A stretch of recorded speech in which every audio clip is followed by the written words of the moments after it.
Hello friends, very good morning and happy Monday to all of you. ఇవాళ editorial ఎకానమీకి సంబంధించింది, insolvency and bankruptcy కోడ్కి, గ్యారంటీకి, ఇట్లాంటి వాటికి సంబంధించిన ఎడిటోరియల్ మంచిది. సో కాన్సెప్చువల్గా ఉంటుంది. So I try to cover it in detail. So pay attention. So before we get in to this, our announcement మీకు ఆల్రెడీ చెప్తున్నాను. 25th May, which is tomorrow, is our anniversary, first anniversary of our UPSC program. So కాబట్టి 10% discount మనం ఇస్తున్నాం. దేనిపైన ఇస్తున్నాం? UPSC infinity పైన, APSC group 1 పైన, TSPSC group 1 పైన, మరియు all the optionals that we are covering. So ఈ 7 కోర్సెస్ పైన కూడా we are giving 10% off on all modes. Recorded తీసుకోవచ్చు, లైవ్ తీసుకోవచ్చు, instalments, up front, any mode you can take. This is valid only till tomorrow. So ఇవాళ రేపు మాత్రమే ఉంది. ప్రత్యూష మేడంకి కాల్ చేయండి. వీడియోస్ చూడాలంటే చూడండి. Take a trial. This is her number.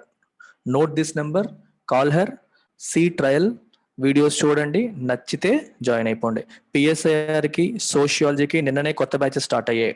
PSIR and సోషియాలజీకి నిన్ననే కొత్త బ్యాచెస్ స్టార్ట్ అయ్యాయి. యూపీఎస్సీలో ఎకానమీ రేపటి నుంచి స్టార్ట్ అవుతుంది. ఎథిక్స్ ఈ వీక్లో స్టార్ట్ అవుతున్నాయి. సో యూజ్ చేసుకోండి opportunity. Take care, bye. So let's begin today's editorial. The title says Guarantor Beware. Guarantor అంటే ఎవరు? ఏదైనా లోన్ తీసుకునేటప్పుడు గ్యారంటీ ఇస్తారు చూడండి, షూరిటీ సంతకాలు చేస్తారు చూడండి, వాళ్ళని మనం ఏమంటాం? గ్యారెంటర్ అంటాం. బివేర్ అంటే జాగ్రత్తగా ఉండండి.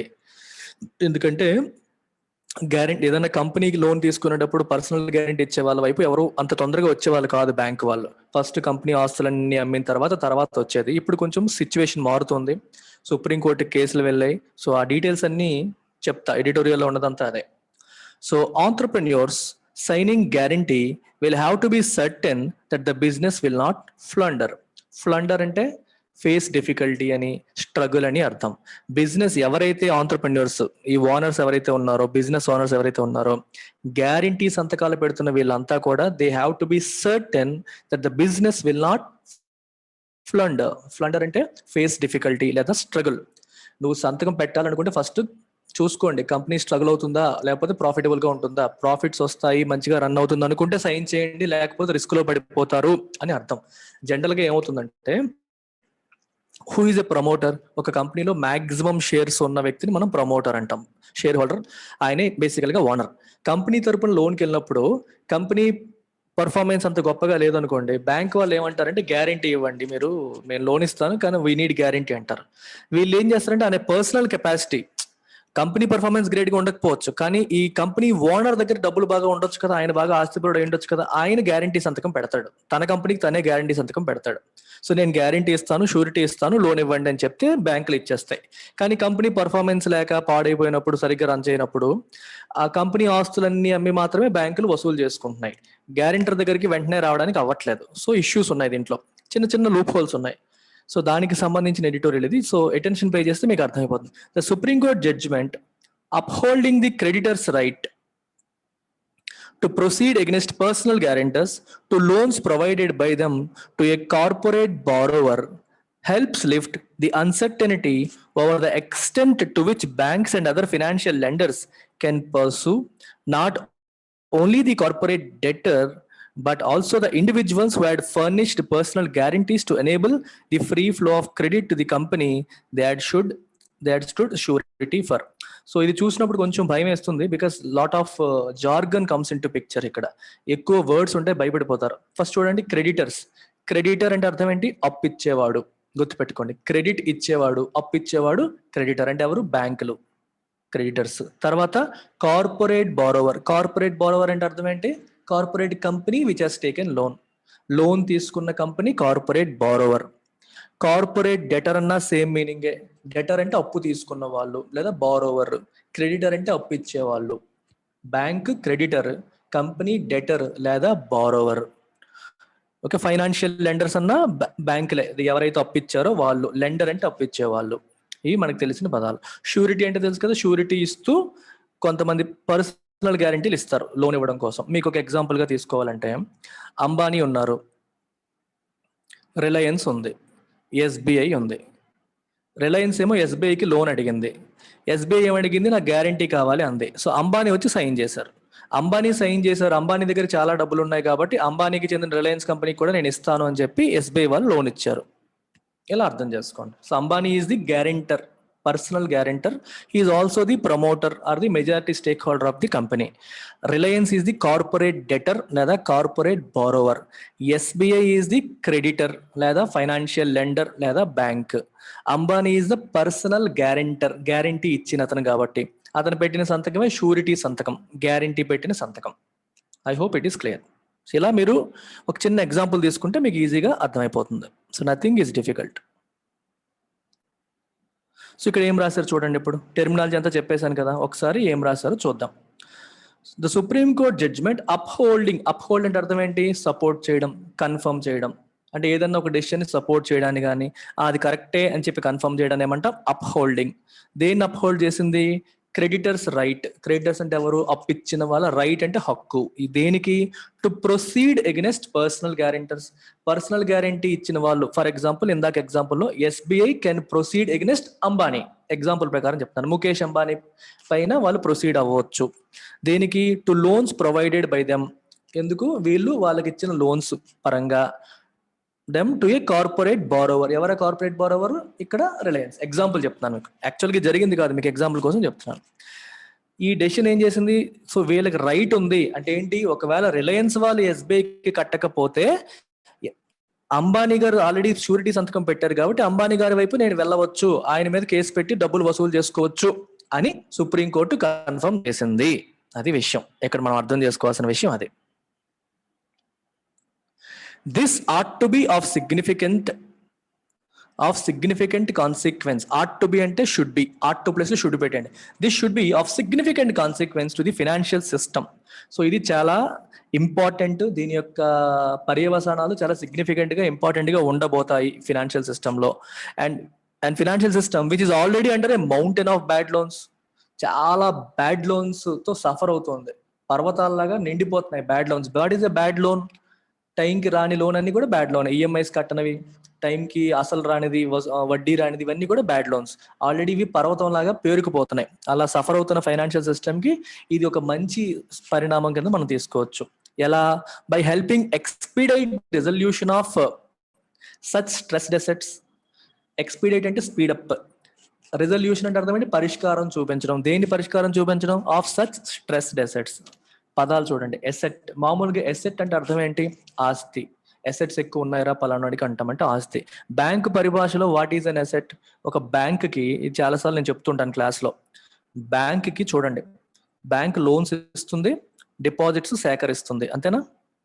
ఇప్పుడు డిపాజిట్స్ లోన్స్ తీసుకుంటే దేన్ని మనం ఎసెట్ అనాలి? బ్యాంక్కి. బ్యాంక్కి ఆదాయం దేని నుంచి వస్తుంది? డిపాజిట్ నుంచి వస్తుందా, లోన్ మీద నుంచి వస్తుందా? డిపాజిట్ మీద బ్యాంకే తిరిగి వడ్డీ కడుతుంది, వడ్డీ ఇస్తుంది కదా బ్యాంకు. సో కాబట్టి డిపాజిట్ అనేది ఏంటి? లయబిలిటీ. డిపాజిట్లు సేకరించి దానిపైన బ్యాంకు వడ్డీ చెల్లిస్తుంది. So that is something you have to pay. నువ్వు తీసుకున్న మనీ తిరిగి ఇవ్వాలి మరియు దాని మీద వడ్డీ కూడా ఇవ్వాలి. It is a liability. నువ్వు చెల్లించాల్సింది లయబిలిటీ.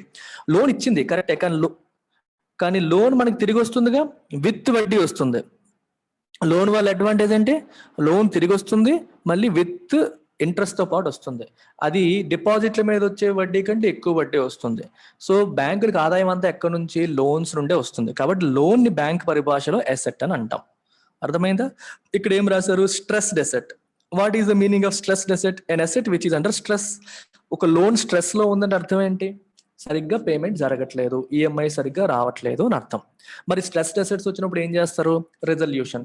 ఏ కంపెనీకి అయితే మనం లోన్ ఇచ్చామో ఆ కంపెనీ నుంచి మనకి డబ్బులు సరిగ్గా రావట్లేదు. సో కాబట్టి ఏం చేయాలి? రిజల్యూషన్ చేసుకోవాలి, పరిష్కారం చేసుకోవాలి. ఏ రకంగా? కంపెనీ ఆస్తులను అమ్మడం ద్వారానో, లేదా గ్యారంటీ ఇచ్చిన వాళ్ళ ఆస్తులు జప్తు చేయడం ద్వారానో ఏదో రకంగా రిజాల్వ్ చేసుకోవాలి. బ్యాంకులు ఇంకా అలా వదిలేసాయి అనుకోండి, ఇంకా నష్టపోతాయిగా, వేల కోట్లు పోతాయి కదా. ఇలాంటి వాటి కోసమే గవర్నమెంట్ ఐబీసీ తీసుకొచ్చింది, ఇన్సాల్వెన్సీ అండ్ బ్యాంక్రప్టసీ కోడ్. బ్యాంక్రప్ట్స్ అంటే పూర్తిగా దివాలా తీసేయడం, ఇన్సాల్వెన్స్ అంటే టెంపరీగా మనీ పే చేయలేకపోవడం, సాల్వెంట్ అంటే having money to take care of regular expenses. Regular expenses కి, శాలరీస్ కి, వాటికి సరిపడా మనీ ఉంటే దాన్ని సాల్వెంట్ అంటాం. వాటర్ ఉంది, సాల్వెంట్, మనీ ఉంది అని అర్థం, లిక్విడ్ ఉంది అని అర్థం. ఇన్సాల్వెంట్, లిక్విడ్ లేదు అంటే టెంపరీ ఖర్చులకి, జీతాలకి, భత్యాలకి, వాటి కూడా మనీ లేకపోవడం ఇన్సాల్వెన్సీ. ఇన్సాల్వెన్సీ వచ్చిందంటే దివాలా తీసేసిందని కాదు. It could be A precursor to bankruptcy.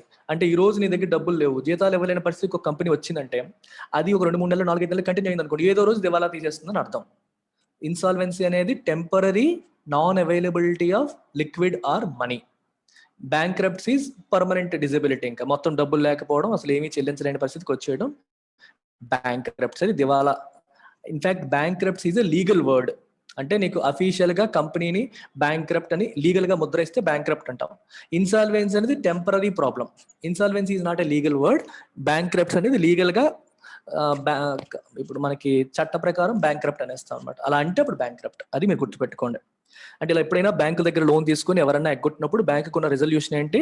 Insolvency and bankruptcy code. అదొక చట్టం. ఆ చట్టాన్ని ఉపయోగించి వాళ్ళ దగ్గర వసూలు చేసుకోవచ్చు. అయితే వసూలు చేసే క్రమంలో ఎవరు తప్పించుకుంటారు సైలెంట్ గా? ఈ ప్రమోటర్స్ ఎవరైతే పర్సనల్ గ్యారంటీ ఇచ్చారో వాళ్ళు తప్పించుకుంటారు. మీ కంపెనీని ఎలాగో అమ్మేసుకుంటున్నారు కదా, ఆ డబ్బులు తీసుకొని మీ లోన్ తీసుకోండి అని చెప్పి వీళ్ళు పక్కకి వెళ్ళిపోతున్నారు. సో అలా కాకుండా వీళ్ళ దగ్గర కూడా వసూలు చేయడానికి గవర్నమెంట్ ఆఫ్ ఇండియా ఒక నోటిఫికేషన్ ఇచ్చింది అనమాట. మీరు వీళ్ళని కూడా ప్యారల్ గా ప్రొసీడ్ అవ్వచ్చు, వాళ్ళ దగ్గర కూడా తీసుకోవచ్చు అని. దానికి ఈ గ్యారంటర్స్ అందరూ కలిపి రకరకాల కోర్టులో కేసు వేశారు. అది సుప్రీంకోర్టుకి వెళ్ళి చచ్చింది. సుప్రీంకోర్టు ఇప్పుడు చివరికి ఏ మాట చెప్పింది? ద 2 జడ్జ్ బెంచ్, 2 జడ్జిలున్న ఈ bench was considering a clutch of petitions. Clutch of అంటే group of petitions challenging the government's 2019 notification, 18 అని చెప్పినట్టున్నా, 19 notification that made personal guarantors a separate category of individuals who could be proceeded against under the insolvency and bankruptcy code as part of the insolvency proceedings initiated by lenders against the defaulting corporate entities. This is the katha. ఇది కదా defaulting అంటే అర్థం ఏంటి? Default అంటే తీసుకున్న డబ్బుల్ని ఎగ్గొట్టడం, ఇవ్వాల్సింది ఇవ్వకపోవడాన్ని default అంటారు. మామూలుగా బై డిఫాల్ట్ అని అంటాం చూడండి, అది కాదు. ఆ మీనింగ్ వేరు, ఈ మీనింగ్ వేరు. సో డిఫాల్ట్ కి 2 మీనింగ్స్ ఉన్నాయి. డిఫాల్ట్ ఈజ్ నీ ఫినాన్షియల్ ఆబ్లిగేషన్ ని చెల్లించకపోవడం, ఈఎంఐ కట్టకపోవడం, తీసుకున్న అప్పు ఇవ్వకపోవడం, దాన్ని ఏమంటారు? డిఫాల్ట్ అంటారు. డిఫాల్టింగ్ ఎంటిటీస్ అంటే అర్థం ఏంటి? కార్పొరేట్ ఎంటిటీస్ అంటే అర్థం ఏంటి? ఎవరైతే తీసుకున్న అప్పులు చెల్లించకుండా ఉన్నారో ఈ కార్పొరేట్ కంపెనీస్, వాళ్ళకి వ్యతిరేకంగా మనం ఇన్సాల్వెన్సీ అండ్ బ్యాంక్రప్ట్సీ కోడ్ ని ప్రయోగించినప్పుడు, అంటే ఈ చట్టాన్ని ఉపయోగించి మనీని వసూలు చేయడానికి బ్యాంకులు ప్రయత్నం చేసినప్పుడు, మీరు ప్యారలల్ గా ఎవరైతే ఇండివిజువల్స్ ఉన్నారో, పర్సనల్ గ్యారెంటీ ఇచ్చిన వాళ్ళు ఉన్నారో,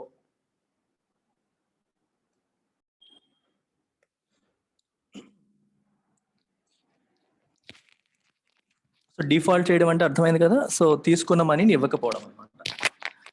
సో ఇప్పుడు ఏమవుతుందంటే 2019 నోటిఫికేషన్ లో గవర్నమెంట్ ఏం చెప్పిందంటే, ఎవరైతే పర్సనల్ గ్యారంటీ ఇచ్చారో వాళ్ళని సెపరేట్ కేటగిరీ ఆఫ్ ఇండివిజువల్ కింద కన్సిడర్ చేసి వాళ్ళకి వ్యతిరేకంగా కూడా కుడ్ బి ప్రొసీడెడ్ ఎగెనెస్ట్, వాళ్ళకి వ్యతిరేకంగా మీరు ప్యారలల్ గా మీరు గ్యారంటీ ఇచ్చారు, ఇవ్వండి డబ్బులు, వాళ్ళు ఇవ్వట్లేదు అని చెప్పి వాళ్ళకి వ్యతిరేకంగా మీరు వెళ్ళవచ్చు అని చెప్పి గవర్నమెంట్ చెప్పింది. ఎందుకంటే డిఫాల్టింగ్ కార్పొరేట్ ఎంటిటీస్, ఏ కంపెనీస్ అయితే డిఫాల్ట్ చేస్తున్నాయో, అప్పులు తీర్చకుండా ఉంటున్నాయో, సో వాళ్ళకి మీరు గ్యారంటీ ఇచ్చారు కాబట్టి వాళ్ళని కూడా మీరు, సో ఈ గ్యారంటీ ఇచ్చిన వాళ్ళకి పైన కూడా మన బ్యాంకులు కేసు పెట్టి తీసుకోవచ్చు అని గవర్నమెంట్ నోటిఫికేషన్ ఇచ్చింది. దీనికి వ్యతిరేకంగా ఈ గ్యారెంటర్స్ అందరూ ఈ ప్రమోటర్స్ అందరూ సుప్రీంకోర్టుకి వెళ్ళారు. అది విషయం. ఇన్ డిస్మిసింగ్ ది పిటిషన్స్, ఈ పిటిషన్స్ డిస్మిస్ చేస్తూ the judges made clear that the government was right, government తీసుకున్న నిర్ణయం అనేది కరెక్ట్ అని చెప్పారు. In carving out personal guarantors as a separate species of individuals. Carving out అంటే వాళ్ళని సెపరేట్ గా తీసుకొచ్చి పెట్టడం అనేది, అలా చేయడం అనేది కరెక్టే, గవర్నమెంట్ చేసినట్లు తప్పు లేదు. క్యావ్ అంటే అర్థం ఏంటంటే, ఒక ముక్క కట్ చేసి పెడతాం చూడండి, దాన్ని క్యావింగ్ అవుట్ అంటాం. సో వీళ్ళని సెపరేట్ గా పెట్టడం అనేది తప్పేమీ కాదు. Given the intimate connection between such individuals and corporate entities to whom they stood guarantee. ఎందుకంటే ఈ ఇండివిజువల్స్ కి, వాళ్ళు ఎవరికైతే గ్యారంటీ ఇచ్చారో వాళ్ళకి వీళ్ళకి క్లోజ్ కనెక్షన్ ఉంది, ఇంటిమేట్ కనెక్షన్ ఉంది. మరి అంత క్లోజ్ రిలేషన్ ఉన్నప్పుడు నువ్వు గ్యారంటీ ఇచ్చావు, మరి ఇవ్వవా? వాళ్ళు డబ్బులు పే చేయలేనప్పుడు నువ్వు ఇవ్వాలి. కంపెనీ ఆస్తులు అమ్ముకోండి అని చెప్పేసి వదిలేస్తే సరిపోదు, అలా దులిపేసుకుంటే సరిపోదు, మీరు కూడా బాధ్యత తీసుకోవాలి అని చెప్పి ఇక్కడ అంటున్నారు. Banks now stand a real chance of recovering substantially more from the resolution of a stressed corporate entity, as in most cases it has been the relatively affluent promoters who have been standing as the individual personal guarantors for the loans extended to the companies they promoted. So banks ki ippudu they now stand a real chance, వాళ్ళకి ఎక్కువ chance ఉంది ఏంటి of recovering substantially more, ఎక్కువ మనీని recover చేసే అవకాశం banks కి ఇప్పుడు ఉంది from the resolution of a stressed corporate entity. Stressed corporate ఎంటిటీని రిజాల్వ్ చేసి, స్ట్రెస్డ్ కార్పొరేట్ ఎంటిటీ అర్థం ఏంటి? కార్పొరేట్ ఎంటిటీ అంటే కంపెనీ, స్ట్రెస్డ్ అంటే డబ్బులు తిరిగి పే చేయలేక స్ట్రగుల్ అవుతున్న కంపెనీ, రెజల్యూషన్ అంటే ఏదో ఒక ప్లాన్ ఆ కంపెనీని వేరే వాళ్ళకి అమ్మడమో, కంపెనీ ఆస్తులు అమ్మేయడమో, లేకపోతే వేరే ఓనర్ కి మొత్తం అమ్మేసి జప్తు చేయడమో, దాన్ని రిజల్యూషన్ ప్లాన్ అంటాం, పరిష్కార మార్గం. దాని ద్వారా వచ్చేదానికంటే కూడా ఎక్కువ మనీ బ్యాంకులకి ఇప్పుడు వస్తుంది. ఎందుకు? ఇప్పుడు లెట్ టేక్ ఫర్ ఎగ్జాంపుల్, బ్యాంకులేమో 100 కోట్లు అప్పిచ్చా అనుకోండి ఒక కంపెనీకి. ఆ కంపెనీ పరిస్థితి బాగాలేదు, ఇప్పుడు తిరిగి ఇచ్చే పరిస్థితిలో లేదు. ఆ బ్యాంక్ యొక్క ఆస్తులన్నీ అమ్మేసినా సరే 80 కోట్లు 90 కోట్లు వస్తున్నాయి. మరి బ్యాంకులకు ఒక 10 కోట్లు లాస్ అయిపోయినట్టే కదా. నువ్వు మొత్తం ఆస్తులు అమ్మేసావు వేరే వాళ్ళకి, అయినా సరే నువ్వు ఇచ్చిన డబ్బులు రాలా. ఇప్పుడు బ్యాంకులు ఏం చేస్తాయి? ఆ గ్యారెంటర్ ఒక ఆయన ఉన్నాడు చూడండి, అతని దగ్గరికి వెళ్తాయి, ఈ రిమైనింగ్ డబ్బు నువ్వు ఇవ్వరా బాబు అని చెప్పి అడుగుతాయి. ఇది బ్యాంకుకి ఉన్న అడ్వాంటేజ్. ఇంతకుముందు పూర్తిగా ఆ గ్యాప్ ఏదైతే ఉండేదో, నువ్వు 100 కోట్లు లోన్ ఇచ్చావు, కంపెనీ మొత్తం మీద 90 కోట్లు వచ్చింది, 10 కోట్లు బ్యాంకులు లాస్ అయినట్టేగా. ఆ 10 కోట్లు వెళ్ళి వీళ్ళు ఈ పర్సనల్ గ్యారెంటర్ దగ్గర వసూలు చేసుకునే అవకాశం ఇప్పుడు లభిస్తుంది. అందుకని బ్యాంకులకి ఇప్పుడు ఎక్కువ అమౌంట్ వస్తుంది అని చెప్పి చెప్తున్నారు అనమాట. ఎఫ్లుయెంట్ అంటే అర్థం ఏంటి? బాగా డబ్బు ఉన్న వాళ్ళు. ఎందుకంటే జనరల్ గా బాగా డబ్బున్నోడే ఈ గ్యారంటీ సంతకాలు పెడతాడు, వాళ్ళ కంపెనీకి వాళ్ళే పెట్టేసుకుంటారు. ప్రమోటర్ అంటే మీనింగ్ ఏంటి? ఒక కంపెనీలో మెజారిటీ షేర్ హోల్డర్ ని ప్రమోటర్ అంటారు. ఎవరైతే original owner, for example I'm the promoter of LTX classes, I'm the only owner, majority ఏంటి అంతా నాదే ఉంటుంది కాబట్టి నేను ప్రమోటర్ని. కొన్ని కంపెనీస్ లో పార్ట్నర్స్ ఉంటారు, అయితే మెజారిటీ ఎవరు? 50% పైన ఉన్న వాళ్ళందరూ కూడా ప్రమోటర్స్ అనమాట. Several corporate leaders are set to be impacted. దీనివల్ల చాలా మంది కార్పొరేట్ లీడర్స్ కి ప్రభావం ఉండబోతోంది. Set to be impacted, impact అంటే ప్రభావం. The promoters of many defaulting corporates, defaulting అంటే డబ్బులు పే చేయకుండా ఉన్న ఈ కార్పొరేట్స్ యొక్క promoters, owners, which are facing action under the IBC, had furnished guarantees for thousands of crores in loans availed by the companies there. And వాళ్ళు నడుపుతున్న companies కి లోన్ల కోసం వీలే 1000 కోట్లకి గ్యారంటీ సంతకాలు పెట్టారు. నా కంపెనీయే కదా ఏమైపోతుంది అని పెట్టేశారు. The State Bank of India alone had submitted in the Apex court, Apex and topmost court, to Supreme Court, that it had served demand notices aggregating to more than 39,000 crore to individuals who had signed as guarantors for credit provided to corporate entities. 39,000 కోట్లకి నోటీసులు పంపించిందంట ఒక్క state bank of India. ఎవరికి? ఈ గ్యారెంటర్స్ కి. మీరు ఎంత డబ్బులకి guarantee ఇచ్చారు, మీ కంపెనీ ఎత్తేసింది, నా పరిస్థితి ఏంటి, మా డబ్బులు ఇవ్వండి అని చెప్పి వీళ్ళందరికీ నోటీసులు ఒక్క స్టేట్ బ్యాంక్ ఆఫ్ ఇండియాని ఎంత పంపింది. అర్థం చేసుకోండి ఇంకెంత అమౌంట్ అనేది. యాక్చువల్గా మొత్తం 1.8 lakh crore అంట. నేను వేరే బిజినెస్ లైన్ లో చదివాను. 1.8 lakh crores అమౌంట్ ఈ పర్సనల్ గ్యారంటీ ఇచ్చిన వాళ్ళ టోటల్ అమౌంట్ అంటే ఆల్మోస్ట్ 2 లక్షల కోట్లు. చూడండి ఎంత amount. The judges also clear the air. Clear the air అంటే డౌట్స్ లేకుండా చేయడం. రిజాల్వ్ ది కన్ఫ్యూజన్ లేకుండా చేయడం ఏమంటాం? క్లియర్ ది ఎయిర్ అంటాం. The judges also clear the air. ఎలాగో ఎయిర్ అనే పదం వచ్చింది. ఎయిర్ కి రకరకాల మీనింగ్స్ ఉన్నాయండి. ఎయిర్ అంటే గాలి, మీకు తెలిసిందే. క్లియర్ ద ఎయిర్ అంటే గాలి వార్తలను కొట్టేయండి అన్నట్టుగా తీసుకోండి. కన్ఫ్యూజన్ లేకుండా చేయడం, డౌట్స్ క్లియర్ చేయడం. ఓకే. ఎయిర్ యువర్ ఒపీనియన్ అంటే నీ ఒపీనియన్ ని ఎక్స్ప్రెస్ చేయడం, అంటే మన యొక్క భావాన్ని వ్యక్తపరచడాన్ని కూడా ఎయిర్ అంటాం. అక్కడ ఎయిర్ అనేది వెర్బ్ గా వాడొచ్చు. అలా రకరకాల మీనింగ్స్ ఉంటాయి. The judges also clear the air over another issue that is bound to strengthen the creditors positions in all ongoing future and even completed insolvency proceeding. Judges ఇంకో విషయంలో కూడా క్లారిటీ ఇచ్చారు. క్లియర్ ద ఎయిర్ అంటే give clarity అని. ఏమి ఇచ్చారు? Clarity ఇచ్చారంట. ఏ విషయంలో? Over another issue that is bound to strengthen the creditors positions. ఇంకో ఇష్యూలో కూడా జడ్జిలు క్లారిటీ ఇచ్చారు. దాని వల్ల క్రెడిటర్స్ యొక్క పొజిషన్, క్రెడిటర్స్ అంటే ఎవరు? అప్పిచ్చిన వాళ్ళ పొజిషన్ స్ట్రెంథెన్ అవుతుంది. అంటే వాళ్ళకి ఇంకొంచెం బలం చేకూరేలాగా ఇంకొక నిర్ణయం ఏదో తీసుకున్నారు, ఒక క్లారిఫికేషన్ ఇచ్చారు. ఏంటి ఆ క్లారిఫికేషన్? చూడండి.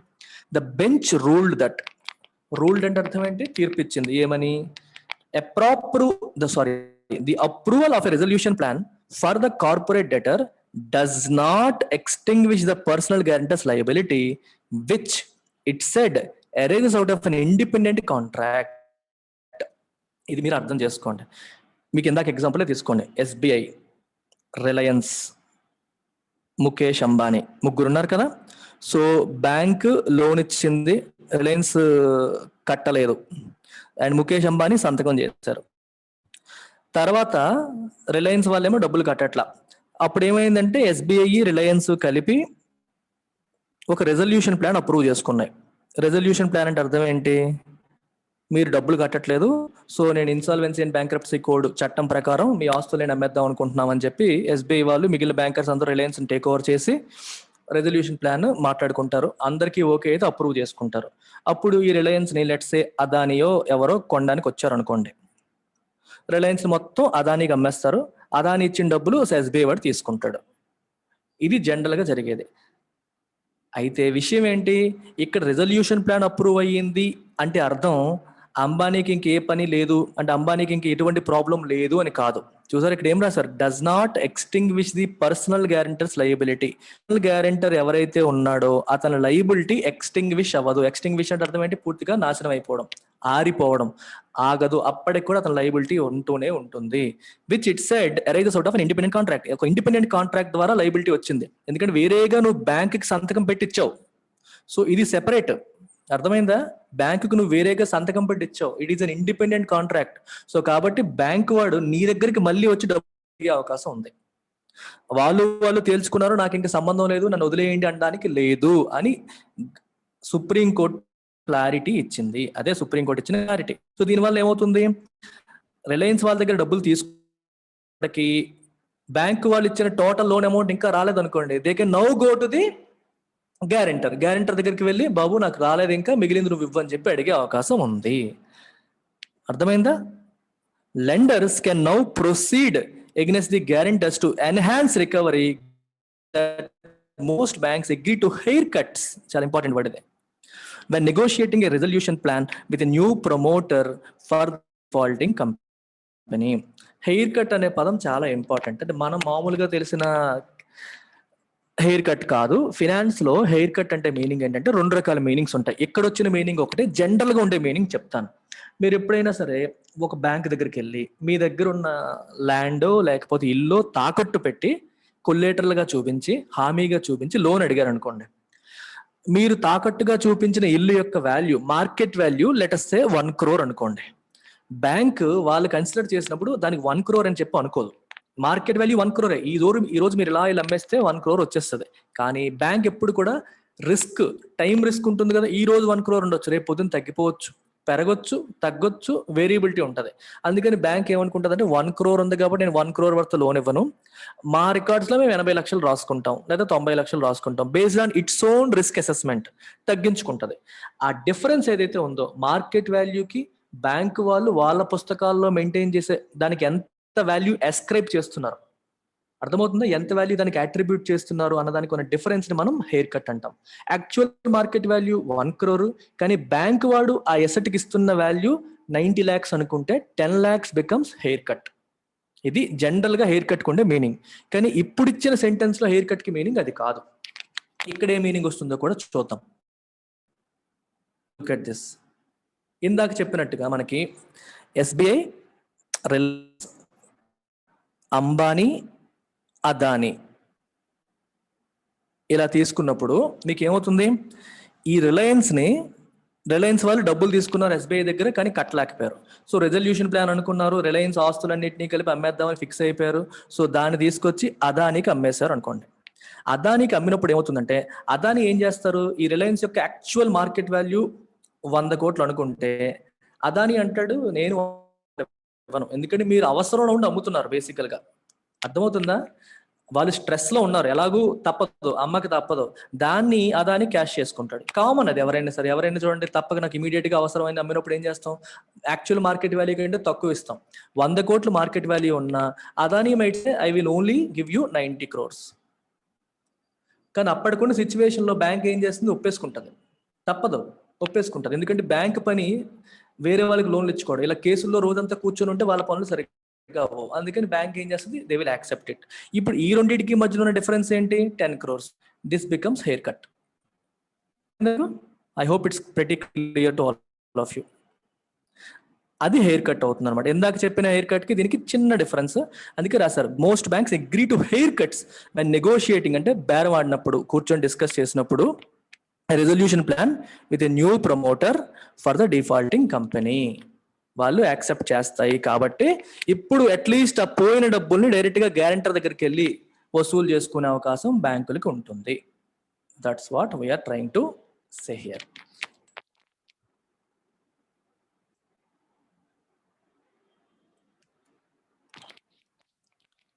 The only wrinkle here is that once the resolution plan becomes legally binding, the guarantor loses the recourse to remedy from the borrower when the creditor invokes the personal guarantee. Wrinkle అంటే అర్థం ఏంటి? ఇప్పుడు మామూలుగా మన బట్టలకి wrinkles అంటారు, అంటే ముడత. ఇక్కడ ఏమీ తీసుకోవచ్చు, అంతా బాగానే ఉంది, ఒక చిన్న ప్రాబ్లం అనే సెన్స్ లో మీరు చూడాలి. ఇక్కడ అర్థమైందా? అంతా బాగుంది, but there is a small issue here. ఏంట ఇష్యూ? ఒక్కసారి రెజల్యూషన్ ప్లాన్ అయిపోయిన తర్వాత రెజల్యూషన్ ప్లాన్ అయితే ఏమైంది? రిలయన్స్ ఎవరి చేతికి వెళ్ళిపోయింది? అదానీ చేతికి వెళ్ళిపోయింది.